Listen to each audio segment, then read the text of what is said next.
You're listening to the Kilcullen Diary Podcasts, stories in sound from a village grown bigger.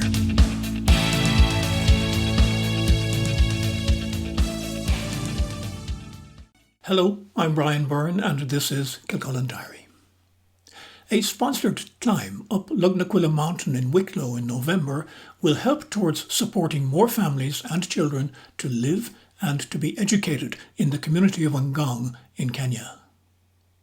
The climb, on November 6th, is being organised by the Maintain Hope charity founded by Kilcullen resident Jerry O'Donoghue back in 2004.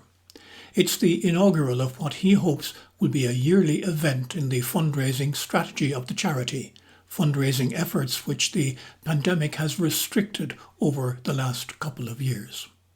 Jerry O'Donoghue.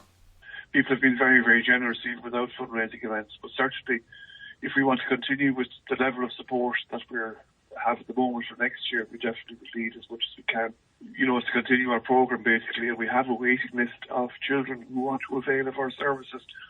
We have 18 families at the moment and a total of 82 children now, and they range in age from early primary school to third level. One of the areas on which Maintain Hope has been focusing for some years is supporting the children of families they've previously helped to find jobs or to go to further education once they reach the age of 18. One of the reasons that we're intervening at all is that for people who had been supported up to the age of 18, the outcomes after that for them were very poor. So we're trying to either secure employment or vocational training or a college education for those who exit the programme at 18.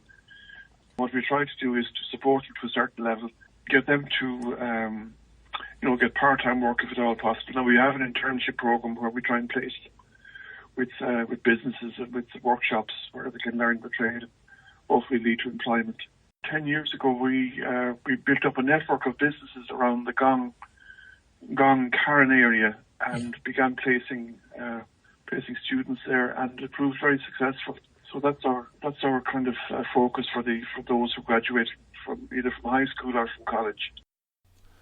The charity began nearly 2 decades ago by organising volunteers to go out to help build facilities for the communities being helped.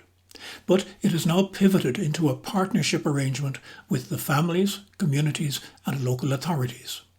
This has worked well, but climate change and drought has recently added a significant pressure on resources in the region. We operate in Ngong outside Nairobi in Kajiado, which is bordering on a semi-arid area heading towards North Kenya. And what's happening is that families are migrating into the slums around Nairobi and Ngong. And what they're doing is they're putting pressure on all of the services there, if you like, because they feel they have no choice. I mean, what they do is to sometimes sell their animals and use that money to move to the city edge in order to secure employment or shelter. And as well as that, the very simple measure is the price of a bag of flour, which they use to make ugali, which is their kind of staple diet, has doubled in the last year. Somebody works twice as long to get the price of meals, cooking oil and flour are very, very inflated prices.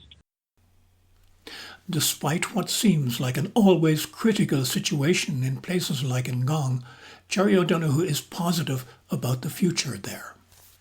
Partnership will always be needed, in terms of capacity building and in terms of resource sharing.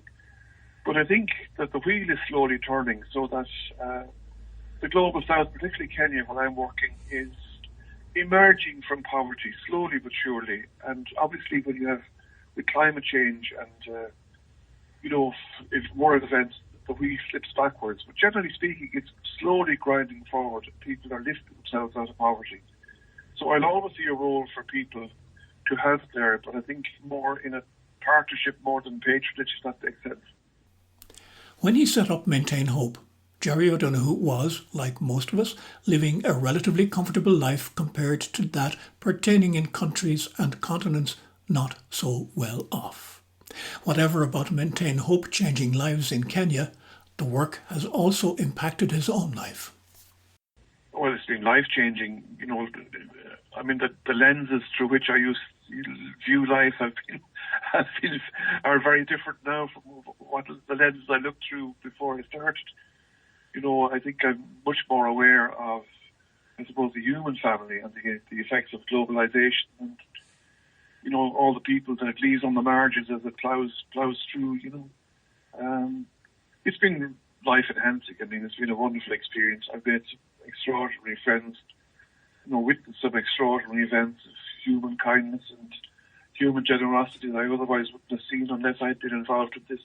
Not least, people around Kilcullen who are just wonderful. I mean, they always find a way to support us, so it's been tough. I mean, we've lost children to HIV and we've lost children to crime because a lot of the children that we deal with are on the margins and a lot of them are on probation and depend on us, to keep them on the straight and narrow. So it's difficult, but very, very rewarding, And Jerry O'Donoghue's words for those listening who feel they'd like to help, either by taking part in the upcoming Lugnaquilla climb or who would prefer to just donate a little.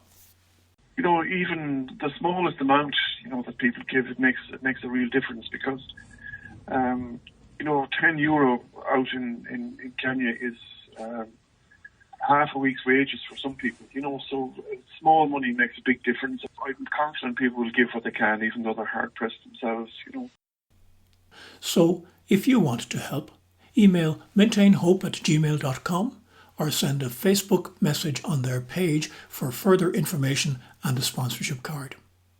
I'm Brian Byrne. This is Kilcullen Diary. Thank you for listening.